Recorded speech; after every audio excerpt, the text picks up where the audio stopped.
नमस्कार, सभी का स्वागत है वर्ल्ड फैक्ट्स में। आज का टॉपिक है महाभारत के युद्ध में हनुमान और कर्ण के युद्ध के दौरान क्यों भगवान कृष्ण ने बचाई कर्ण की जान। तो आइए जानते हैं बेहद ही खास रहस्य।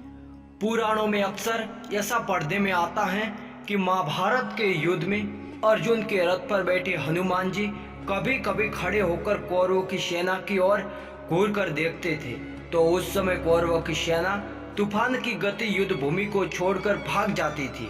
हनुमान जी की दृष्टि का सामना करने का साहस किसी में नहीं था, यहाँ तक कि उनकी दृष्टि एक बार कौरवों की ओर से लड़ रहे कर्ण पर भी पड़ी थी। वो तो भगवान श्री कृष्ण थे जो कर्ण को बचा लिया, वरना वह कब के खत्म हो जाते। आइए जानते हैं पूरा प्रसंग। जब कर्ण और अर्जुन के बीच युद्ध चल रहा था, कर्ण अर्जुन पर भयंकर बाणों की वर्षा कर रहे थे। उनके बाणों की वर्षा से श्री कृष्ण को भी बाण लग रहे थे। उनके बाण से कृष्ण का कवच कटकर गिर पड़ा और उनके सुकुमार अंगों पर बाण लगने लगे। ऐसा देख रथ की छत पर बैठे पवन पुत्र हनुमान जी एकटक नीचे अपने आराध्य की ओर ही देख रहे थे। श्री कृष्ण कवचहीन हो गए थे। कर्ण के बाण उनके अंगों को भेद रहे थे। हनुमान जी से ऐसा नहीं हुआ।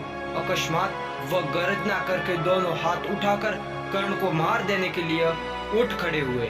हनुमान जी की भयंकर गर्जना से ऐसा लगा मानो ब्रह्मांड फट गया हो।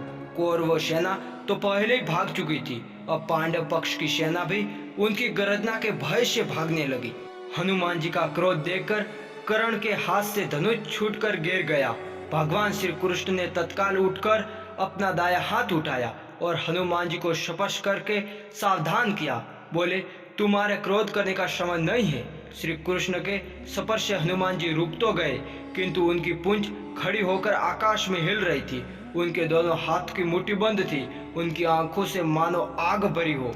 हनुमान जी का क्रोध देखकर कर्ण और उनके सारथी कांपने लगे। हनुमान जी का क्रोध शांत न होते देखकर श्री कृष्ण ने कड़े स्वर में कहा, हनुमान मेरी ओर देखो। अगर तुम इस प्रकार कर्ण की ओर कुछ क्षण और देखोगे तो कर्ण तुम्हारी दृष्टि से ही मर जाएगा। यह त्रेता युग नहीं है। तुम्हारे पराक्रम को तुम्हारे तेज को भी कोई यहाँ सहन नहीं कर सकता। तुमको मैंने इस युद्ध में शांत रखकर बैठने को कहा है। फिर हनुमान जी ने अपने आराध्य देव की ओर नीचे देखा और शांत होकर बैठे गए। ऐसे श्री कृष्ण ने कर्ण की जान बचाई। धन्यवाद, बने रहे हमारे साथ। शुक्रिया।